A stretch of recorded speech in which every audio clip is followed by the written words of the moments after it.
Assalamualaikum warahmatullahi wabarakatuh. Selamat pagi pemirsa. Dibuka dengan apik dengan satu single Aku Pasti Bisa. Ya, kita semua nih pasti bisa pagi hari ini. Ya, bisa apa? Untuk memotivasi diri, untuk lebih percaya diri lagi dengan kemampuan yang kita miliki. Hari ini bareng aku Putri Zain, gak sendirian ya.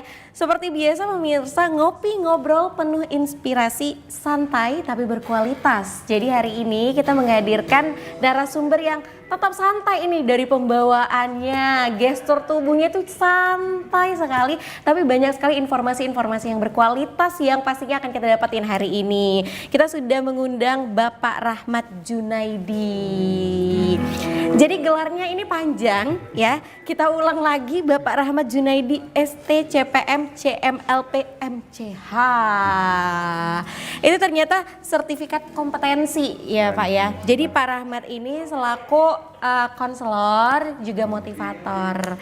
Kita sesuai dengan tema kita nih Pak Rahmat, pentingnya memotivasi diri. Terkadang kita ini ya Gen Z sekarang, kaum milenial lupa kalau diri sendiri ini sebenarnya bisa memotivasi. Tapi kita terkadang seringkali harus ada nih Pak tolak ukurnya. Kita mau ini, tolak ukurnya karena pacar misalnya. Kita mau ini, karena ada sesuatu jadinya. Karena kan Pak sebenarnya kalau kita pikir-pikir memotivasi diri ini dengan hal-hal kecil tuh bisa ya Pak ya. Betul. Selama 1 jam nih kita akan ngobrolin bagaimana sih cara menumbuhkan kepercayaan diri seseorang. Karena Pak Rahmat ini bukan hanya aktif untuk memberikan motivasi diri, juga aktif juga ini sebagai bisa memotivasi dan juga konselor public speaking ya Pak. Luar biasa sekali. Tapi sebelum itu kita mau kenal dulu pribadinya lebih dekat ya Pak. Sebelum kita cerita bagaimana sih sebenarnya menumbuhkan rasa kepercayaan diri. Pak Rahmat asli orang Medan? Aslinya orang Pekanbaru Riau. Aslinya orang Pekanbaru merantau Riau. ke Kota Medan. Oh, merantaunya ke Kota Medan itu sudah sejak kapan Pak? Wah, tahun 92, udah lama ya. 92, sudah lama. Dapat ibu orang Medan. Iya, betul, tahu aja ya. Jadi mengikuti ibu ya Pak ya, bukan ibu yang mengikuti Bapak ya. Tapi masih sering main ke Pekanbaru? Masih, alhamdulillah masih. Masih ya Pak, masih ada keluarga di Pekanbaru Masih ada, juga? semua keluarga di Pekanbaru. Oh, jadi di sini? Sendiri hadir ke Kota Medan, akhirnya dapat orang Medan, keluarganya orang Medan. Oh gitu, tapi waktu merantau dulu ya Pak di tahun 90-an itu karena pekerjaan atau karena sekolah? Nah, karena sekolah, ini juga ini pentingnya dari tadi. Sebenarnya mau ngapain sih ya? Wah, ini kalau ke Medan itu khawatir itu. Waktu itu tamat SMP. Tamat SMP akhirnya ke Medan? Ke Medan mencari sekolah, hanya ada satu di Sumatera waktu itu. Makanya ya udah nggak apa-apa deh, bela-belain ke Medan. Padahal nggak ada keluarga, nggak ada saudara satupun. Tapi sebelumnya gimana? Mungkin dapat izin dari orang tua? Karena itu tadi.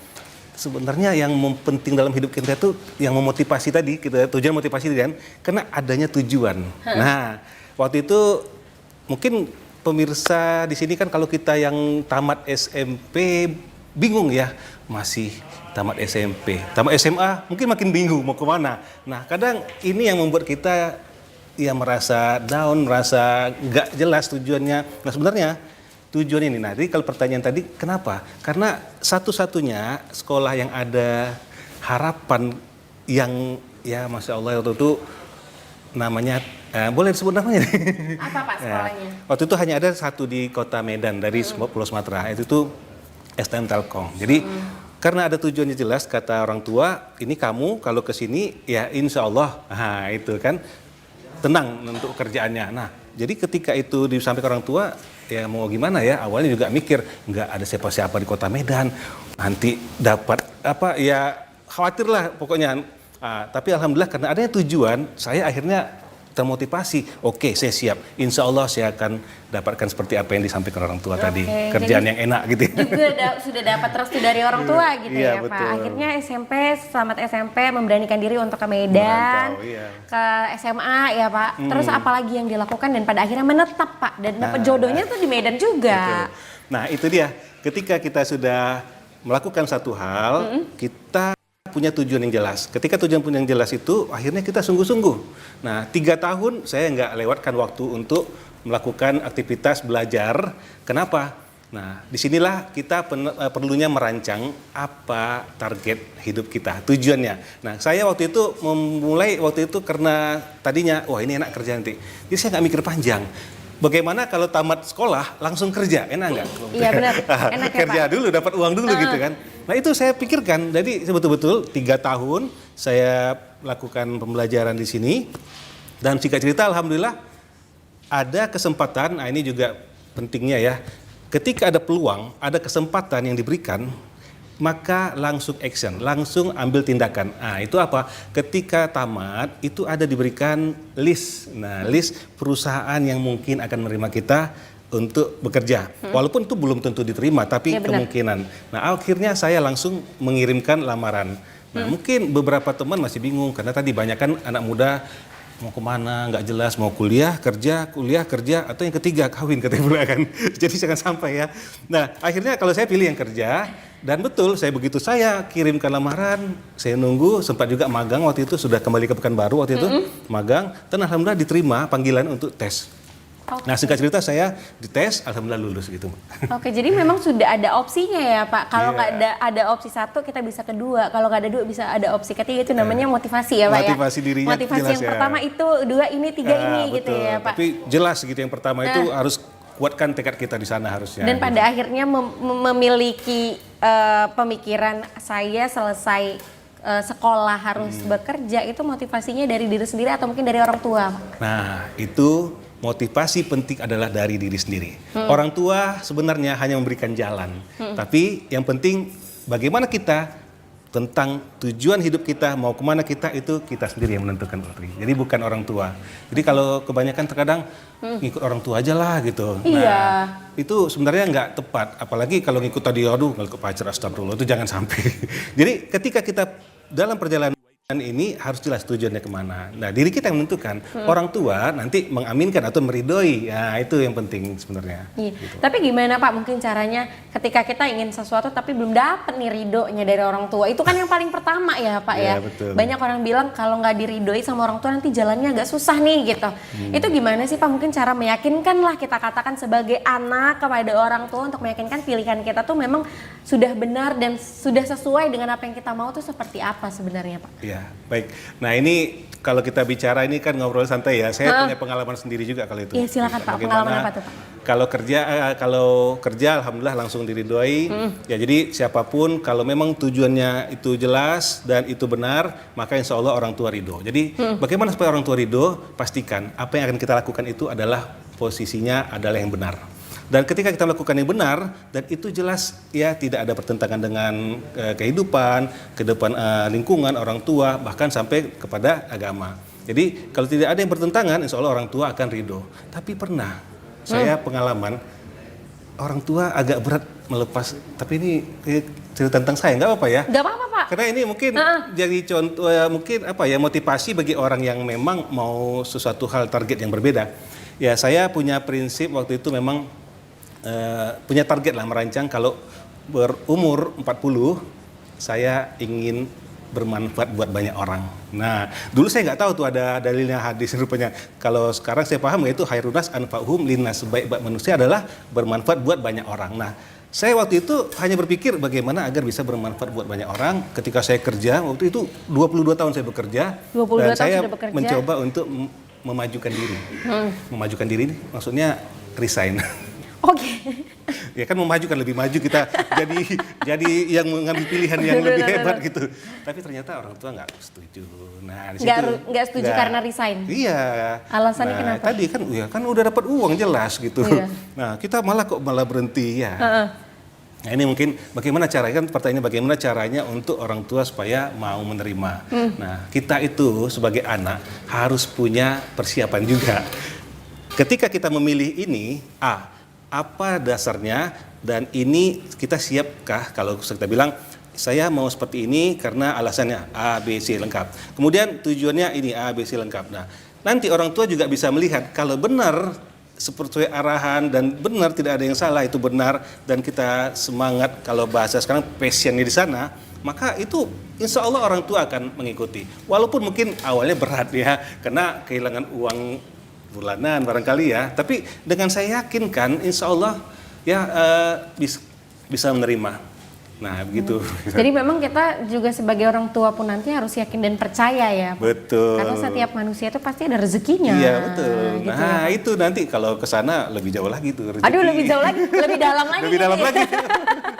Jadi memang karena setiap orang itu pasti bisa memotivasi orang lain ya, apalagi diri sendiri ya Pak, apalagi betul. orang tua. Iya, betul. Jadi memang awalnya merantau itu karena memang ya untuk diri sendiri dan orang tua ya Pak. Ya, benar. Pada akhirnya diridhoi. Alhamdulillah diridhoi dan jadilah seperti sekarang. Nah, mungkin kalau bicara tentang diri sendiri, saya juga mungkin nggak seperti saat ini ya. Saya ini orangnya dulunya waktu merantau juga, iya gimana ya, diem, takut, nakut, diem gitu ya. Iya, penakut Kalau ya, orang Pak, ya? bilang, orang sekarang bilang apa ya, itu culun kali ya, lugu boleh. Orang dulu culun ya Pak ya. Bener. Nggak mau berubah. Jadi kalau disuruh ngomong pun nggak ngomong.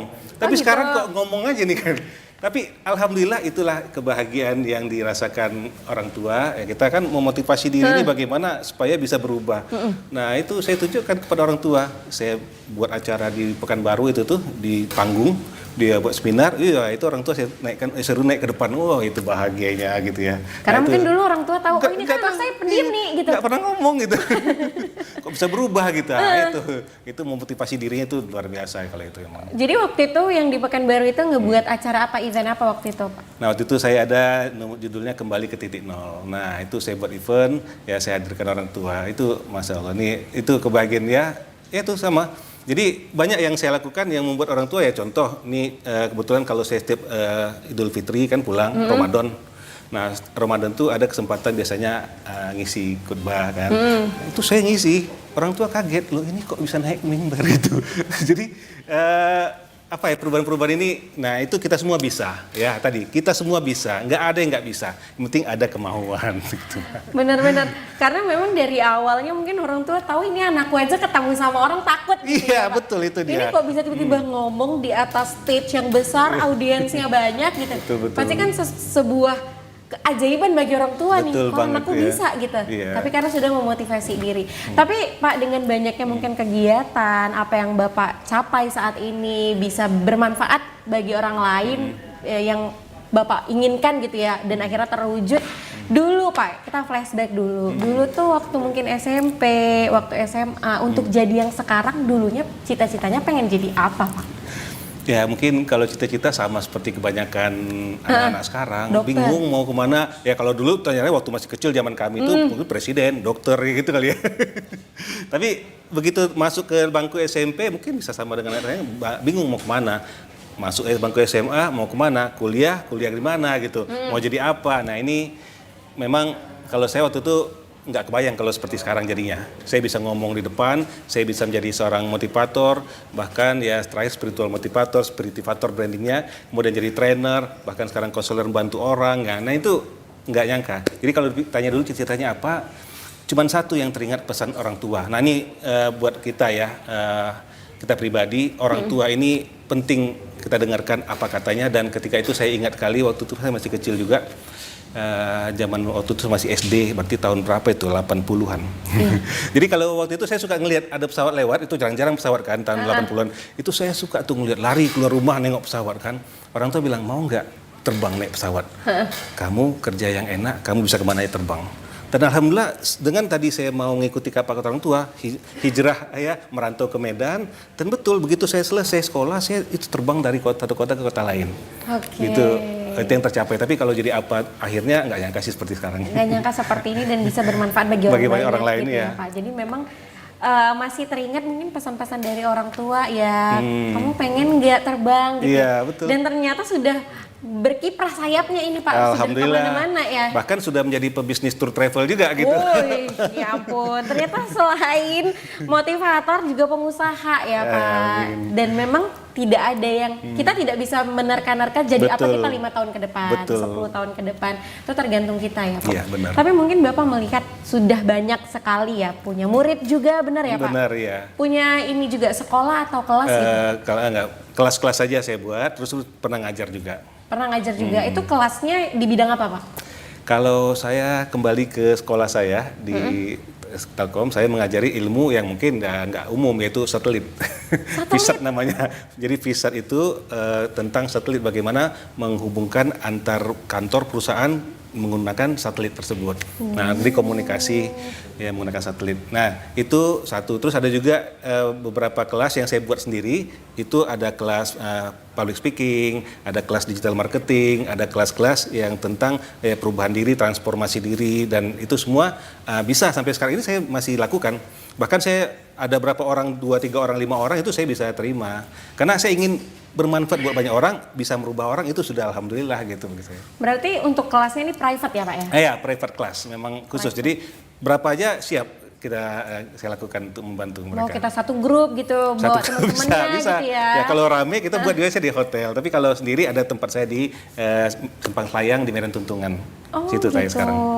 Untuk ngebuka kelas itu sudah berapa lama Pak? Kalau kelas itu saya sudah mulai sebelum pandemi. Jadi saya itu memajukan diri Pendi waktu itu tahun 97, 98, 99 itulah saya masanya jadi trainer, motivator, dan di tahun 2099 saya bertemu dengan bisnis tour travel. Jadi saya jadi trainer tour travel, dan akhirnya saya mengembangkan bagaimana orang punya bisnis tour travel sendiri. Nah, saya menjadi trainer itu 2000 pandemi tahun berapa?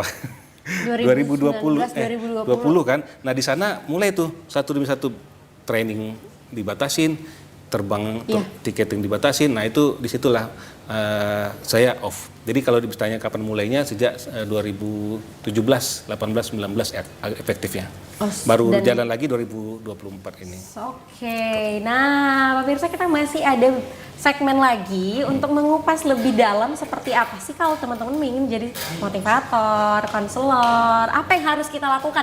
Ini kan pasti anak-anak muda pengen ya Pak jadi seperti Bapak, pengusaha juga, motivator juga, itu seperti apa jalannya. Jangan kemana-mana, kita saksikan ini video persembahan dari Follow Band.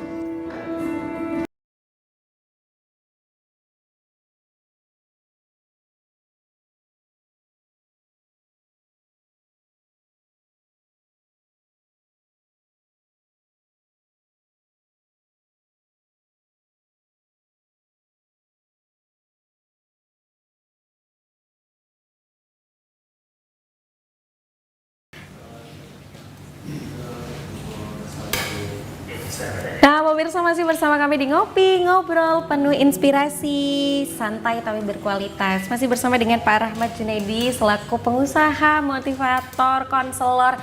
Pokoknya banyak sekali, tapi memang apa yang dicapai Pak Rahmat sekarang itu karena keberhasilan dari diri sendiri, kemauan, dan juga ada motivasi dari orang tua. Pak Rahmat, tapi mungkin banyak nih anak-anak muda sekarang mungkin pengen mengikuti jejak jadi motivator, jadi konselor seperti Bapak. Apa sih yang ngebuat kita Pak bisa dikatakan menjadi seorang konselor ataupun motivator tuh kita penilaiannya tuh dari mana gitu Pak? Seperti apa? Oke, baik. Jadi untuk menjadi seseorang yang kita inginkan itu memang harus ada jalannya. Jadi kalau kita dalam kehidupan ini, kita setelah selesai dalam belajarnya, nah biasanya kan ada tuh kita kalau mau mencapai profesi ada kuliah di mana. Iya, benar. Tapi kalau motivator kan nggak ada kuliah khususnya. Jadi bingung nih Pak, kita mau kemana gitu jadi, ya. Kalau seandainya memang sudah bekerja atau usaha, maka posisi sebagai motivator itu siapa saja sebenarnya bisa. Ya, selama memang dia mau untuk berusaha menjadi seorang yang bisa membangkitkan motivasi bagi orang lain, mengajari orang lain, dan juga bagaimana agar ya memotivasi diri dan juga orang lain itu bisa berubah. Nah, ini bagaimana caranya? Tentu dari pembelajaran-pembelajaran yang kita dapatkan di luar sana banyak ya. Ya, bisa di Indonesia sendiri ataupun dari luar. Nah, ini banyak guru-guru kita yang luar biasa. Nah, saya senangnya belajar. Jadi waktu itu saya sudah bekerja, sambil bekerja saya belajar. Saya belajar di mana ada seminar, training itu saya ikuti. Jadi kalau bahasanya dulu saya bilang sama teman-teman, siapa trainer motivator yang ada di Indonesia ini, yang orang yang terkenal khususnya, itu saya rata-rata saya ikutin, nggak ada yang nggak ikut gitu lah, lebih kurang. Jadi ya contoh ada Pak Mario Teguh dulu, kalau sekarang mungkin anak sekarang udah siapa itu gitu ya, ada banyak lah pokoknya motivator dan lainnya itu saya ikuti. Jadi saya berubahnya dari sana. Tapi ada yang satu, kita penting memang harus belajar cari ilmu yang membuat kita berubah. Saya pernah ikut training ICANN. Nah, ICANN saya bisa. Nah, ya. Jadi training ICANN ini itulah yang merubah diri saya, yang saya awalnya tidak bisa, bukan nggak bisa ngomong ya. Maksudnya kalau mau ngomong kayak gini ya Iya, banyak. Jadi terbatas, nggak Iya, bisa bener, nggak keluar grogi, gitu, iya. nggak gagu, nggak keluar gitu. Nah kalau maju ke depan gemetaran gitu ya. Nah itu saya ikut training Icon. Jadi silakan banyak ya di Indonesia training yang merubah kita. Nah ketika training Icon itu saya apa yang terjadi? Saya diuji. Kami ada suatu ujian lah, dikasih suatu terus disilahkan keluar, dikasih waktu lebih kurang 1 jam keluar untuk menemui orang-orang. Jadi ada yang ditawarkan lah. Nah ketika jumpa orang, kalau orang yang nggak bisa ngomong, nggak bisa bicara, apa yang terjadi? Mau ngomong aja, udah payah, orang udah nolak. Nah ini betul-betul uji mental banget. Itu ya Allah, ini saya segininya ya diuji. Tebal muka ini malunya kayak mana? Karena kita harus, Mbak, saya ada ini loh, Mbak. Oh, nah. Iya, Biasa, alah, sales ini ya gitu. Itu, tapi kami lakukan, saya ikuti terus. Nah, dari situ kita harus berproses, belajar. Saya jumpai orang ke orang di tengah jalan, di pinggir jalan, maksudnya di jalan itu nggak ada yang cocok. Ini kayaknya nggak bisa. Saya masuk ke daerah perumahan, bukan perumahan, daerah rumah-rumah, ya saya mampirin. Sama, masuk ke satu rumah, enggak. Tapi masuk ke rumah berikutnya ada aja apa yang mengganggu kita. Nah ini yang luar biasa. Kalau kita nggak siap pada diri kita, nggak ada motivasi kita untuk berubah, untuk maju, itu kita mungkin udah mundur. Saya mungkin udahlah ngapain ini, nggak ada gunanya. Nah tapi kalau kita sudah punya motivasi, apalagi trainingnya Icon, saya bisa. Nah akhirnya saya ikuti apa kata motivator itu kan, kamu harus lakukan terus, lakukan lagi, action, lakukan terus. Nah pada berikutnya saya ada rumah, nah itu malah saya nggak mikir orang tua, nenek-nenek ini mungkin nggak mau, tapi saya coba. Nah singkat cerita itu yang merubah saya. Dan alhasil pas selesai ujian itu masuk lagi ke ruangan, di ruangan training, siapa yang sukses tadi disuruh maju, saya maju, Mbak.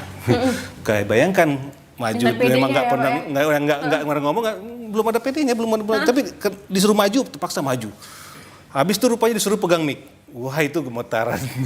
Nah, dari situ ini buat pelajaran bagi siapa saja yang menonton bahwa kita ini sebenarnya punya kemampuan ya. Sebenarnya bicaranya kemampuan itu ada tapi terpendam. Makanya potensi diri itu harus dicari ya, dilacak, dikembangkan. Tapi yang penting sebenarnya bukan hanya mampu atau tidak mampu, tapi mau atau tidak mau. Itu sebenarnya. Jadi ini yang menjadi pelajaran pentingnya bagi siapapun bahwa ketika kita hadir ya melakukan kesuksesan, mungkin kita nggak merasakan sukses, saya nggak merasa sukses itu, yang penting saya lakukan apa kata trainernya. Nah, ternyata yang membuat saya akhirnya bisa berbicara di depan umum, diajarkan sama Pak Rahmat, Anda adalah orang sukses, Anda adalah seorang pemenang, Anda adalah orang yang berhasil melakukan apa yang misi tadi kan, misinya berhasil, kan mission complete. Akhirnya apa? Kamu bukan berarti nggak bisa ngomong, buktinya ngomong kan, cuman yang nggak berani ngomong itu nggak bisa keluar. Tapi apa yang diajarkan? Tinggal ceritakan apa yang kita lalui tadi. Nah, jadi sebenarnya dalam hidup ini kita pasti melalui apapun itu. Masalahnya kita mau nggak melakukan. Nah, ini kita harus motivasi diri kita agar kita mau melakukan, menjalankannya. Ketika sudah kita jalanin, itu pasti ada proses untuk kita belajar. Jadi kalau kata guru saya, tidak ada kata gagal, yang ada adalah sukses atau belajar. Jadi kalau mungkin sekarang kita belum bisa sesuai harapan, proses belajar. Jadi saya mencoba dari sana, akhirnya oh iya ya, ngomong lancar Mbak ngomongnya. Yang tadi dikatakan, ya saya ceritain aja apa yang saya seperti ini tadi yang saya katakan. Saya jumpa Pak Abang ditolak, terus masuk ke rumah sana ditolak, ada juga yang menggonggong. Dan masuk sana akhirnya diterima. Ini cerita akhirnya selesai. Nah dari situ saya biasa ternyata enak ya. Nah jadi kalau kita sudah berhasil satu kali dalam melakukan sesuatu itu, yakinlah akan mudah untuk berikutnya. Jadi yang penting apa?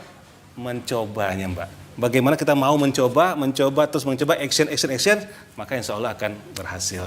Karena kalau ngomongin kompetensi, semua orang punya kemampuan ya Pak. Ada sebenarnya. Masalahnya tinggal mau atau enggak mau ini. atau enggak, dan sama potensi dirinya nggak tahu dia di mana gitu. Karena masih abu-abu gitu ya, masih meraba-raba gitu. Betul. Ya Pak. Tapi memang saya setuju dengan cerita Bapak bahwa sebenarnya mindset yang harus diubah ya Pak. Iya, jadi pikiran kita betul, pola pikirnya. Pola pikir, karena kalau kita berpikir kita nggak bisa, ya akan gagal. Betul. Tapi kalau kita berpikir bisa, ya semuanya pasti akan selesai bisa, gitu betul. ya Pak. Ya. Nah mungkin anak-anak Gen Z sekarang itu yang mereka kurang memiliki mental untuk berani, Iya. berani aja dulu, pede aja dulu gitu, nggak usah depan orang banyak, dia diri sendiri aja, oke aku bisa Betul. nih gitu. Itu gimana Pak mungkin cara untuk menumbuhkan kembali rasa kepercayaan diri seseorang ketika dia takut untuk berpikir ya apa yang dia pikirkan itu sebenarnya yang terjadi. Ya, betul. Jadi dari pikiran itu sangat menentukan. Jadi mindset ini sangat penting bagi kita. Nah, ini sering saya sampaikan juga dalam training saya, seminar saya, bahwa kita ini ya itu segala sesuatu dalam aktivitas kita sering dimulai dari pikiran kita. Pikiran kita harus positif, harus yang baik. Kalau pikiran kita positif, insya Allah apa yang kita ucapkan jadi perkataan yang positif. Dan kalau perkataan kita sudah positif, insya Allah tindakan kita juga akan yang positif. Nah, kalau tindakan positif, insya Allah akan jadi kebiasaan yang positif. Dan kebiasaan positif, insya Allah hasilnya juga positif. Nah, itu dia. Jadi kalau kita dari awal kita menyatakan diri kita, ya saya ini siapalah, ya saya ini memang dari sananya kayak gitu. Udah, pokoknya yang negatif itu udah. Ucapan dari perkataannya negatif, tindakannya negatif, hasilnya juga akhirnya nanti negatif. Jadi kita harus bisa memotivasi diri kita dari keyakinan diri kita tadi. Pikirkan bahwa kita bisa. Nah, bagaimana keyakinan ini juga satu lagi yang mau saya tambahkan. Kita itu dalam hidup ini harus paham kemana tujuannya. Jadi kalau tujuan akhir kita paham, terus tujuan hidup kita satu demi satu paham, insya Allah akan mudah, akan enak. Kayak saya tadi misalnya, di awal tadi saya sekolah ini serius 3 tahun untuk kerja, alhamdulillah kerja. Nah, kalau saya buat merancang itu banyak tuh ceritanya tuh, tapi nggak mungkin di sini ya. Nah, tapi salah satunya tadi, bagaimana saya mau insya Allah tercapai. Jadi keyakinan tadi kita insya Allah bisa. Apalagi kalau keyakinan itu ditambah lagi ya di sini, ya di sini, di sini. Di sini itu berhubungan sama yang di atas gitu, Pak. Itu panjang ceritanya. Jadi memang ada keterkaitannya ya, Yeah. Pak ya, dari pikiran, hati, betul. maka akan menghadirkan tindakan-tindakan positif Betul, juga betul. dan akhirnya juga akan positif gitu. Pak, tapi kalau ngomongin dengan pengalaman Bapak yang sudah cukup panjang prosesnya dari tahun 90-an sudah menjadi motivator, pasti sudah banyak bertemu lalu lalang dengan banyak orang gitu Pak. Ada nggak pengalaman yang mungkin bisa kita jadikan pelajaran untuk kita bisa memotivasi diri kita agar lebih maju lagi? Mungkin ada nggak Pak dari murid-muridnya atau dari pengalaman sendiri gitu? Ya, jadi pengalaman saya memang berbagai bidang ya saya gelutin. Ya, ilmu juga mungkin belum kita bahas tadi, yang bisa merubah salah satu dari pikiran dari masa lalu gitu ya, yaitu sebut aja hipnoterapi ya. Kebetulan itu salah satu yang bisa sangat powerful kalau saya rasakan waktu itu merubah. Jadi saya pernah punya teman yang nggak bisa ngomong, ya alhamdulillah itu dia ngomong bisa seperti yang dia bayangkan. Misalnya dia membayangkan pembicara yang terkenal gitu ya, dia betul-betul dirasakannya dari saya itu dia bisa, dan kalau dia mau itu terus jadi. Terus bisa juga membantu orang-orang yang punya ketakutan ya, fobia. Nah itu bisa dibantu juga. Dan saya alhamdulillah pernah ada teman takut, kakak bahkan ya, itu kalau naik pesawat tuh takut tuh, kalaupun terpaksa dia udah diem aja. Nah itu fobia ketinggian itu bisa kita terapi. Nah itu termasuk yang saya bantu juga. Nah kalau dalam public speaking saya alhamdulillah banyak orang-orang yang tadinya banyak yang seperti saya sudah banyak ngomong seperti saya sekarang ini juga ya. Nah itu banyak pengalaman insya Allah. Oke, tapi kalau untuk fobia sendiri itu gimana Pak caranya? Pakai metode apa kita? Nah tadi, kalau fobia itu memang khusus ada hipnoterapi namanya Pak. Jadi sebenarnya itu kembali ke pikiran sebenarnya. Kita membawa seseorang itu agar dia menghilangkan ketakutannya. Jadi yang drastis itu yang agak membantu sangat ya. Karena ada orang, dia SMP, udah naik kendaraan sepeda motor. Dan pernah masuk, ini ya mengenaskan di bawah truk apa yang kata dia. Jadi dia sejak itu nggak pernah lagi megang sepeda motor, ketakutan, takut banget. Nah sampai umurnya kemarin 23 nggak salah, dan kita coba terapi. Alhamdulillah singkat cerita dia sudah membawa sendiri sepeda motornya, bahkan boncengan sama temen. Nah pergi kemana lah gitu. Akhirnya nggak pulang-pulang, takut juga, nggak lama gitu baru pulang. Kirain ada apa-apa. Rupanya nggak keasikan jalan, sehingga dia ke tempat ruang makan, belanja dulu katanya, baru balik, makanya lama. Alhamdulillah akhirnya bisa menyembuhkan seperti itu juga. Oke, jadi untuk ketakutan sendiri juga bisa diatasi dengan hipnoterapi. Betul. Gitu ya Pak. Kalau untuk metode hipnoterapi itu gimana Pak metodenya? Kita langsung face to face berdua, atau itu bisa kita rame-rame gitu? Oh itu hipnoterapi. Ya macam-macam sih, ada yang, tapi kalau lebih bagus yang khusus ya memang berdua khusus. Tapi kalau yang rame-rame itu ya kayak memotivasi anak sekolah, itu pernah kita lakukan juga, mau persiapan ujian gitu ya rame-rame gitu, nggak satu-satu gitu sih. Tapi untuk manfaat hipnoterapi sendiri itu apa Pak? Tadi bisa merubah Secepat itu nggak merubahnya? Atau tergantung butuh? sih. Jadi itu juga sebenarnya kemauan dari si yang mau diterapi. Karena kalau dia nggak mau itu juga nggak bisa berubah gitu. Cepat lambatnya tergantung penerimaan. Iya. Gitu. Jadi percuma kita udah ngasih, udah memberi, tapi dia nggak menerima Iya, gitu ya betul. Pak. Sama aja kayak misalnya anak-anak bayi dikasih makan, kita udah ngasih tapi dia tetap dilepeh, ya tetap nggak masuk juga ya Masuk Pak. juga, iya. Jadi memang ada feedbacknya juga dari kitanya Betul. sendiri. Nah untuk sejauh ini mungkin Pak, kan banyak sudah bertemu orang, ngasih motivasi, manfaat ke orang banyak gitu. Permasalahan mungkin yang sekarang nih Pak, yang benar-benar sekarang di tahun 2025 ini yang kita hadapi itu terhadap motivasi diri itu terjadinya tuh di mana Pak? Apakah misalnya mungkin anak-anak Gen Z sekarang susah memotivasi diri mungkin karena keluarga, lingkungan, ataupun karena faktor ekonomi yang Bapak lihat saat ini dan rasakan? Mungkin ada orang yang konseling gitu Pak. Iya, ya. Jadi kalau saat ini kita nggak bisa pungkiri lingkungan berubah sangat dahsyat, cepat, dan di mana gadget, smartphone, handphone di mana saja anak-anak itu sudah itu aja pegangannya dan informasi begitu cepatnya. Jadi banyak yang akhirnya jadi lalai dengan yang seharusnya semestinya dilakukan. Nah disinilah peran sebenarnya pendidikan, ya baik itu di sekolah, yang lebih penting lagi sebenarnya di rumah. Orang tua juga bisa menyampaikan kepada anak-anaknya bahwa kita itu jangan hanya ya sibuk dengan ya kita bilang sosial media lah, handphonenya dan lainnya. Nah sebenarnya bagaimana memotivasi dirinya, kan kita kembalikan kepada diri kita masing-masing ini harus paham kemana tujuannya hidup kita. Jadi kalau saya selalu sampaikan sebenarnya, nggak ada gunanya kita hidup dengan kesibukan masing-masing, itu besok udah gitu lagi, pasti boring lagi, udah nggak ada gunanya. Jadi kalau kita tahu tujuan hidup kita, nih saya hari ini punya tujuan mau ngapain, nah harus ada. Nah apalagi kalau ini sebagai muslim ya, saya itu selalu sampaikan, apa tujuan hidup kita sebenarnya di dunia ini. Ini kalau saya di dunia ini apa tujuan hidup kita sebenarnya harus paham. Nah setelah paham itu nanti baru dikerucutkan apa tujuan hidup kita di dunia ini untuk mencapai tujuan akhir tadi. Nah ini ya. Nah kalau mencapai mau dapat uang, mau dapat kerjaan, mau dapat hal-hal yang lainnya, nah kita harus paham apa yang harus kita lakukan untuk itu. Nah tujuannya harus jelas. Jadi pastikan pertama tentukan targetnya, tujuannya. Kalau tujuan target sudah ada, maka mulailah membuat perencanaan. Oh, ini yang harus saya lakukan.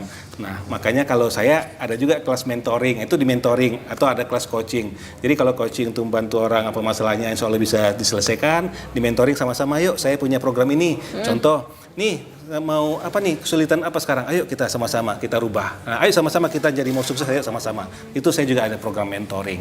Jadi semua itu harus dilakukan atas kemauan diri. Jadi sekali lagi kemauan itu penting ya. Jadi kemauan diri itu penting. Kemudian keyakinan diri. Nah kalau sudah punya keyakinan diri ini bukan hanya kepada diri kita ya. Yang lebih penting lagi adalah kepada Allah. Ya di mana kita hidup ini segala sesuatunya nggak ada apa-apanya kalau bukan semua itu karena kehendak Allah. Jadi kalau kita sudah kuat dengan kemauan dan keyakinan ini, maka yang ketiga tinggal action, lakukan tindakan itu akan dimudahkan Allah. Ini yang saya rasakan Mbak. Alhamdulillah ada aja seperti hari ini, saya juga nggak nyangka gitu loh. Nggak nyangka bisa nyapa pemirsa Nyapa ya pemirsa, gini. Pak dimanapun. Oke. Dan memang kita harus punya, selain mindset yang harus diubah, perencanaan juga harus penting ya Pak ya. Betul. Jadi bagaimana kita merencanakan hidup kita untuk memotivasi diri kita nih. Misalnya kalau kita mau masuk universitas terkenal ya kita harus bisa melakukan perencanaannya dan mengubah mindsetnya. Iya. Aduh Putri jadi banyak belajar nih Pak, banyak dapat informasi juga. Nah pemirsa untuk itu jangan kemana-mana, kita masih akan berbincang lagi terkait bagaimana sih memotivasi diri. Dan kita saksikan ini dia persembahan dari Follow Band.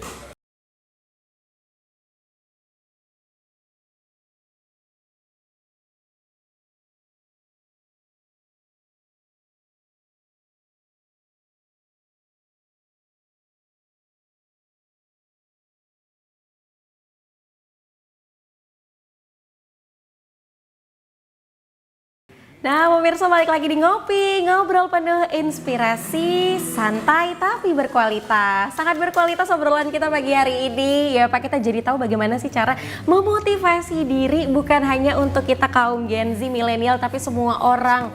Ternyata semua orang itu punya kemampuan. Kalau kata Pak Rahmat, tinggal mau atau enggaknya kitanya. Itu nggak bisa dipaksa ya Pak. Kalau kita udah ngisi air, udah terlalu penuh kan nggak bisa dipaksa Pak. Tetap tumpah ya Pak ya. Aduh, jadi saya jadi pinter juga motivasi orang. Pak, tapi kita nih ngelihat Bang Fahmi tadi jago nyanyi. Iya. Suaranya bagus Pak. Betul, Selain betul. jago nyanyi, suara bagus, ganteng, ya kan Pak? Iya. Pertanyaannya pun ini bagus. Bang Fahmi apa kabar? Kalau di pelatihan tuh alhamdulillah luar biasa gitu ya. Ya, harus semangat ya saat lagi. Semangat. Ini pakai baju merah-merah mau kemana? Mau kampanye? Ini kita memang konsepnya kita punya konsep sendiri lah supaya Oh, lebih gitu. enak dilihat gitu Iya. karena kompak gitu kan. Jadi Bang Fahmi ini stylish loh Pak. Iya. Punya bajunya banyak, ada warna biru juga kan? Biru muda, biru tua sampai biru kunyit pun ada ya. Jualan ya Bang ya? Bang apa nih, dari tadi kan ngedengerinnya Yes. serius nih ya Nah, kan? jadi gini Put, begini Pak, motivasi pasti berdampingan dengan konsistensi gitu ya. Karena motivation without action, it's only imagination. Nah, jadi kalau misalkan motivasi tidak dibaringin dengan aksi, ya sama dengan kita tuh hanya berhayal saja gitu kan. Nah, jadi saya pribadi Pak sebenarnya adalah orang yang senang diberikan motivasi atau semangat gitu. Ketika saya diberikan motivasi atau semangat, saya tuh bisa terbakar gitu. Bisa mengerjakan sesuatu tuh lebih percaya diri, lebih yakin gitu. Nah, tapi penyakitnya adalah konsistensi gitu. Tapi ketika misalkan sudah seiring berjalannya waktu, semangat itu hilang karena tidak sering dimotivasi gitu. Ibaratnya batu kalau kena tetesan air kan pelan-pelan walaupun pelan-pelan akhirnya akan ada bekas juga gitu. Nah, gimana kira-kira Pak buat saya pribadi atau mungkin buat teman-teman atau mungkin buat pemirsa yang ada di rumah yang punya hal sama gitu. Caranya supaya kita bisa konsistensi untuk menggapai tujuan dan cita-cita kita gitu loh Pak. Itu yang berat saya rasa Pak. Contoh misalkan saya kan lagi main YouTube Pak kemarin. YouTuber yang lagi main YouTube gitu loh, konten musik gitu. Nah, dikasih semangat nih sama teman. Karena ada ini segala macam. Saya tuh bisa sehari tuh cuma ngerjain itu aja. Tapi berjalan seminggu, 2 minggu, kendor lagi semangatnya Pak. Nah itu yang sangat sulit konsistensi nih Pak. Gimana kira-kira kiat-kiatnya Pak untuk saya bisa terus konsisten untuk menggapai hal atau tujuan yang saya inginkan gitu. Oke. Itu semangatnya dikasih temen apa dikasih kakak-kakak yang itu? Siapapun lah maksudnya ya. Siapapun. Siapapun ya. Iya. Nah jadi kata Bang Fahmi nih Pak, kan kalau misalnya motivasi aja nggak ada aksi sama aja kayak kita berhayal ya Bang ya. Banyak angan-angan tuh gimana Pak? Ya, jadi ini pertanyaan yang bagus karena banyak di antara kita penyakitnya kata orang masalahnya di sana. Kenapa? Ya kalau motivasi itu biasanya terbakar semangatnya. Nah, ini kalau bicaranya yang sudah bukan Gen Z nih yang berkeluarga nih. Ini lucu juga ceritanya. Biasanya kalau motivasi itu hanya suami, itu sampai di rumah langsung itu kayak tadi padahal udah kebakar gitu ya di acara. Sampai di rumah kayak disiram. Habis ngomong sama istri udahin lagi. Nah ini jadi motivasi ini penting memang ketika kita paham ya kita ini mau ngapain sebenarnya. Makanya kembali ke tadi kita udah di awal sebelumnya juga sudah sampaikan ketika kita dalam hidup ini atau menjalani sesuatu harus jelas tujuannya apa. Nah jadi bisa saja ada yang mengajak tadi, ayo Bang sekarang YouTuber tuh lagi keren-keren tuh bagus tuh, termotivasi. Tapi tujuannya apa? Ya belum jelas, hanya sekedar oh ya keren, biar ikut, gitu ya? akhirnya ikut-ikutan. Jadi konsistensinya nggak dapet. Jadi kalau kita mau betul-betul dalam hal kita bisa konsisten melakukan sesuatu, nah itu harus ada tujuan yang jelas. Dan untuk apa? Supaya kita bisa memotivasi diri kita setiap harinya. Jadi kalau bisa, kita setiap hari itu punya tujuan apa nih yang harus kita lakukan. Nah, kalau setiap hari udah jelas, oh hari ini targetnya apa nih, tujuannya targetnya, oh ini. Nah, kalau itu sudah jelas, maka insya Allah kita akan serius melakukannya dan konsisten akan jalan. Nah, ada juga ya guru-guru kita juga yang motivator bilang, kalau mau berikan ya reward and punishment. Nah, itu juga bisa. Ya, kalau abang sekarang bisa seandainya mengerjakan sehari mungkin harus mengerjakan berapa video misalnya kan, nah tercapai. Kalau tidak tercapai, nah apa nih hukumannya? Nah, itu punishmentnya apa? Itu bisa, oh harus beli buku atau beli apa misalnya, sesuatu yang bermanfaat juga sih yang dilakukan gitu ya. Atau kalau tidak, rewardnya apa? Nah, jadi cari reward and punishment yang memang itu masih bermanfaat. Nah, kalau sebenarnya tidak ada pun itu kalau kita sudah jelas tujuannya apa, target tiap harinya jelas. Nah, insya Allah akan terjalani konsisten itu. Karena gini, kalau saya ya ini ke pengalaman diri juga ya. Ketika sadar tujuan ini untuk apa sih? Nah, ketika kita mulai lalai, berleha-leha, santai, kita ingat, oh kalau hari ini aku nggak selesaikan ini, mungkin nggak targetku minggu ini, targetku bulan ini tercapai? Nggak mungkin. Kalau nggak tercapai, apa dampaknya pada diri saya? Wah, ini bakal besar nih. Nah, kalau udah seperti itu kan ketakutan muncul. Nah, ketakutan itu muncul, maka kita akan sungguh-sungguh. Nah, ini juga ada potensi yang kita harus ketahui nih. Setiap orang itu juga beda-beda. Ada orang yang senang dikasih dengan ketakutan, maka dia akan termotivasi dan konsisten untuk melakukannya. Atau dia dikasih dengan reward. Nah, kamu kalau berhasil melakukan ini, maka dikasih hadiah. Nah, kita bisa juga memberikan, wah aku kalau berhasil ini jalan-jalan ke luar negeri misalnya. Itu bisa aja kita dapat. Kalau itu berdua, nah ini berhasil nih melakukan ini, dapat sekian, wah ini saya bisa jalan-jalan. Nah, itu bisa. Nah, kita lihat. Nah, ini potensi ini bisa kita lakukan tadi. Ada kalau sekarang ini sudah banyak alat untuk melakukan potensi diri kita itu di mana. Jadi nggak bisa dipaksakan, Bang. Jadi kita juga sebagai manusia itu harus dilihat apakah kita ini seorang yang aktif atau spesialis atau kreatif, ada lagi humanis dan juga ada tipenya adaptif. Jadi memang nggak bisa dipaksakan. Jadi kalau kita paksakan kita harus melakukan segala sesuatu tuh kayak Abang tadi misalnya rutin nih harus banyak setiap hari. Nah itu bisa dilakukan sama orang spesialis biasanya. Tapi kalau Abang tipenya orang misalnya humanis, nah itu nggak tahan itu. Karena orang humanis senangnya kayak gini, jumpa orang, ya seneng gitu. Nah, jadi kita harus betul-betul pahami posisi kita itu di mana. Nah, atau orang kreatif. Nah, orang kreatif itu kalau disuruh harus membuat setiap hari mengerjakan sesuatu yang itu aja dia bosan. Tapi kalau ketika dia diminta, coba kamu kembangkan ini hari ini, kamu besok buat ini, itu senang dia. Kenapa? Karena dia ada ide-ide. Jadi kita itu harus paham di mana posisi kita, potensi dirinya harus dilihat juga. Nah, bagaimana mengetahuinya? Banyak cara. Nah, saya alhamdulillah sekarang juga ada cara yang tercepat dengan teknologi AI, itu hanya hitungan detik itu keluar hasilnya bisa. Gitu mungkin ya. Cari banyak, Bang. Yes. Berarti dari diri untuk diri sendiri gitu ya. Tujuannya Bang itu harus jelas. Tujuannya apa nih? Yes, benar-benar. Nah, yang sedikit lagi boleh nggak nih? Gak apa-apa, Bang. Gak apa-apa, Bang. Nah, gini. Masih ada waktu kita silakan. Jadi kan kalau kita misalkan dulu waktu kecil, orang tua tuh pasti akan memberikan kita motivasi belajar. Contoh, nanti kalau dapat ranking 1 dibeliin sepeda. Nanti kalau dapat ranking 2 dibeliin handphone misalnya. Jadi kita tuh pasti akan kejar tuh gimana caranya supaya kita bisa mendapatkan hal itu. Nah, tapi kalau dari kecil sudah diberikan seperti itu, kira-kira dampaknya nanti akan negatif atau positif?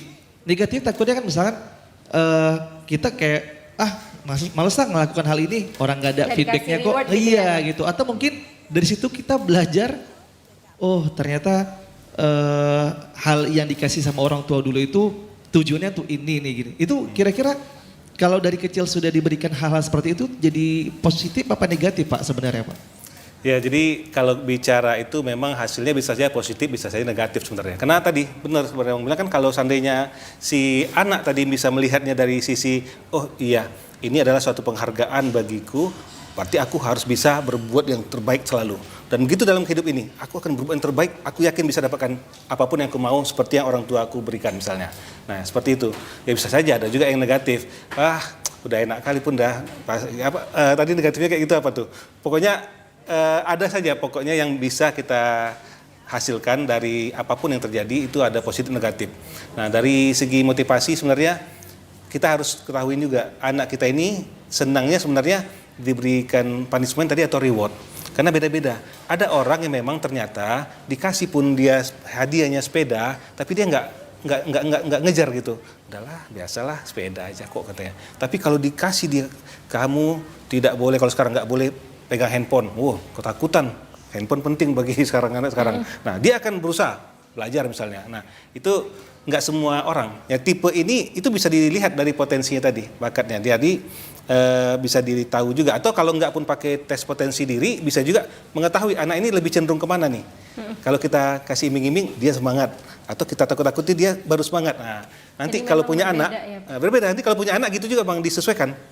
Jangan kita paksakan, ini anak harus kita kasih sesuatu terus baru gerak, enggak semua anak kayak gitu. Harus bisa membaca juga ya. Iya. Nah, tadi, Bang Fahmi dan juga pemirsa tadi Putri juga sempat sudah ngetes nih. Oh iya. Ya kan Iya, Pak. iya. Jadi kalau untuk tes kemampuan sendiri dari Bapak sendiri apa yang harus dibutuhkan Pak? Ya, nah jadi saat ini banyak alat tes ya. Ada mungkin bahkan ada tes dengan mata, ada tes dengan sidik jari, dan juga dengan tes langsung. Nah kalau ini kita menggunakan teknologi kekinian yaitu AI, Artificial Intelligence, di mana dengan memberikan data, nah tadi kita minta data nama terus lengkap lah ya, tapi di sini nggak kita minta lagi ya. Iya. Nah dari situ maka langsung keluar hasilnya. Ini sudah ada sertifikatnya, nanti nih ya, nanti saya kirimkan aja barangkali ya. Nah ini jadi kalau dari hasil yang kami lakukan di sini ya Kak Putri ini adalah seorang spesialis ekstern. Nah spesialis itu orang yang memang kalau bekerja itu ahli strategi, mikir, keinginan tahuannya tinggi. Nah, seorang yang teliti, serius gitu. Ini kalau tipikalnya ekstern, lebih senang ya seperti ini, berhubungan sama orang, komunikasi. Karena ada orang yang introvert kalau bahasa dulu ya, intern ya. Kalau kita ekstern kita bilang, nah lebih senang ekstrovert. Nah, itu yang Kak Putri. Nah, itu Yang semua dibaca ada ya, dibaca. Pak ya? Luar biasa sekali. Dan langsung sudah ada sertifikatnya loh. Nanti kita kirim. Pak, mungkin sebelum kita closing ada pesan singkat nggak mungkin untuk seluruh pemirsa yang hari ini sedang menyaksikan tayangan ini untuk bagaimana cara membangkitkan potensi diri, seperti apa pesan singkatnya Pak? Silakan. Oke, jadi pemirsa semua, kita dalam hidup ini harus jelas tujuannya. Nah, kalau kita jelas tujuannya, ya kita di sini mau ngapain di atas bumi ini, ya mau kemana nanti kita berikutnya. Nah, kalau kita sudah jelas, maka kita buat lagi tujuan singkatnya. Kita mau apa yang mau diraih. Ketika kita sudah membuat itu, maka kita yakin bisa membuat rencana-rencana. Nah, ketika kita sudah buat rencana-rencana tadi, maka munculkan keyakinan pada diri kita. Ini kita balik, keyakinan kalau sudah ada, maka insya Allah, maka Allah akan bantu. Nah, tapi itu semua nggak ada apa-apanya kalau kita tidak ada kemauan. Makanya tadi kemauan itu kembali harus muncul, bangkitkan kemauan ini. Karena motivasi diri ini yang berperan penting adalah dari diri kita sendiri. Ya, kalau kita sudah tidak bisa memotivasi diri kita, maka bagaimana kondisinya? Nah, tapi satu lagi pesan terakhir saya, kita harus yakin segala sesuatu itu ada wilayah yang kita kuasai, maka lakukan sebaik-baiknya. Tapi ada wilayah yang tidak kuasai, itu kita serahkan sama Allah. Oke, itu saja. Semoga bermanfaat. Baik, terima kasih Pak Rahmat sudah memberikan ilmu dan juga informasi yang bermanfaat tentunya untuk kita semua bagaimana caranya membangkitkan potensi diri. Sekarang balik lagi ke kamu nih pemirsa ya, mau atau enggaknya itu ada di tangan kamu. Terima kasih Pak Rahmat sudah hadir hari ini, sehat selalu untuk kegiatannya. Amin. Semoga bisa terus bermanfaat dan menginspirasi orang banyak. Pemirsa terima kasih sudah menyaksikan Ngopi dan jangan lupa saksikan Ngopi setiap hari Senin sampai Sabtu. Kini saatnya saya Putri Zen pamit undur diri dan sampai jumpa.